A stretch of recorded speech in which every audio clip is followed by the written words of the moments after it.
வானம் ஏன் ப்ளூ கலரா இருக்கு? பாருங்க நண்பாஸ் அண்ட் நண்பீஸ்.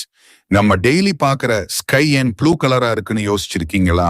ஆக்சுவலி ஸ்கைக்கு ப்ளூ கலரா கிடையாது. அப்போ நமக்கு மட்டும் ஏன் ப்ளூவா தெரியுது? இன்னைக்கு அதை ரொம்ப சிம்பிளா புரிஞ்சுக்கலாம். சன் லைட்ல என்ன இருக்கு? நம்ம பார்க்குற சான் லைட் ஒயிட் கலர் மாதிரி தெரியும். ஆனா அது ஒயிட் மட்டும் இல்ல. அதுல ரெயின்போல இருக்கிற red, orange, yellow, green, blue, indigo, violet எல்லா கலர்ஸும் இருக்கு. ரெயினுக்கு அப்புறம் ரெயின்போ வர்றதுக்கும் இதுதான் காரணம். எர்த் அட்மாஸ்பியர் என்ன பண்ணுது? சன்லைட் எர்த்துக்குள்ள வரும்போது ஏர்ல இருக்கிற ஆக்சிஜன், நைட்ரஜன் மாதிரி சின்ன பார்ட்டிகிள்ஸ் கூட காலைட் ஆகுது.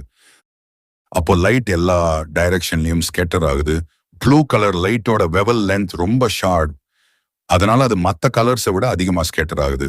அதனாலதான் நம்ம எங்க பார்த்தாலும் ஸ்கை ப்ளூ கலரா தெரியுது. சன்ரைஸ் மற்றும் சன்செட் டைம்ல ஏன் ரெட்? மார்னிங் சன்ரைஸ் டைம்லயும் ஈவினிங் சன்செட் டைம்லயும் சன்லைட் ரொம்ப லாங் டிஸ்டன்ஸ் டிராவல் பண்ணும்.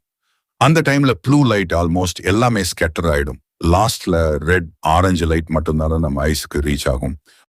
அதனால சன்ரைஸும் சன்செட்டும் செம்ம ரெட் ஆரஞ்சு கலர்ல இருக்கும். ஸ்பேஸ்ல ஸ்கை அண்ட் பிளாக். இப்போ ஒரு டவுட். ஸ்பேஸ்ல ஆஸ்ட்ரோனாட்ஸ் பார்க்கறது பிளாக் ஸ்கை தான்.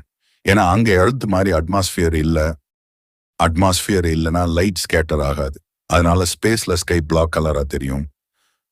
ஸோ உண்மை என்னன்னா ஸ்கை உண்மையாவே ப்ளூ கலர் இல்ல. லைட்ல இருக்கிற ப்ளூ லைட் எர்த் அட்மாஸ்பியர்ல அதிகமா ஸ்கேட்டர் ஆகிறதுனால தான் நமக்கு ஸ்கை ப்ளூ கலரா தெரியுது. சயின்ஸ் என்ன போறன்னு நினைக்காதீங்க. நம்ம டெய்லி பார்க்குற ஒவ்வொரு விஷயத்துக்கும் பின்னாடி ஒரு செம்ம இன்ட்ரெஸ்டிங் ரீசன் இருக்கு.